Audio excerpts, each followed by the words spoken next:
আমি ওমরের নামে আল্লাহর কাছে নালিশ করব। কি নালিশ করবে? যে ওমরের আমলে আমি না খেয়ে আছি, আমার সন্তান না খেয়ে আছে। কথা বুঝতে পারছেন?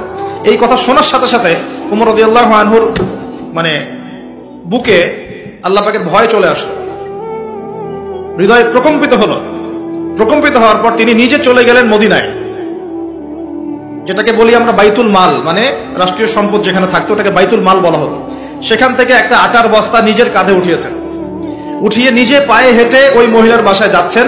তার পাশে থাকা একজন সাহাবী, তিনি বলছেন, তার নাম আসলাম রাদিয়াল্লাহু আনহু, তিনি বলছেন যে ইয়া আমিরুল মুমিনিন, হে আমিরুল মুমিনিন, আমাকে দিন, আনা আহমিলুক, আমি এটাকে বহন করে নিয়ে যাই। আপনি চলেন, সাথে সমস্যা নেই, আমি বহন করে নিয়ে যাই অ্যাটলিস্ট।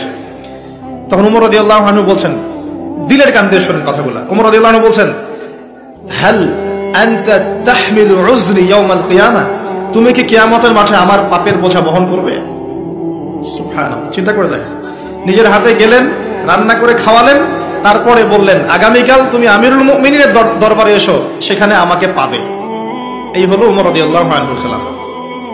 একদিন তিনি তার যে উট, এটাকে পরিষ্কার করছেন।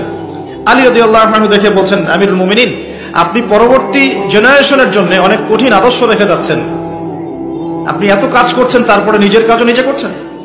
তখন ওমর রাদিয়াল্লাহু আনহু বলছেন, ওয়ালা তালুমুনি ইয়া আবুল হাসান, হে আবুল হাসান, আমাকে এভাবে বিব্রত করো না, কারণ আমি ভয় করি যে আমি যে অর্ধবিশ্ব শাসন করছি, তারপরে আমি ভয় করি যে আমার এই শাসনের আন্ডারে যদি একটা রাখালও না খেয়ে মারা যায়, আমি ভয় করি আল্লাহ এর জন্য আমাকে জবাবদিহি করাবে।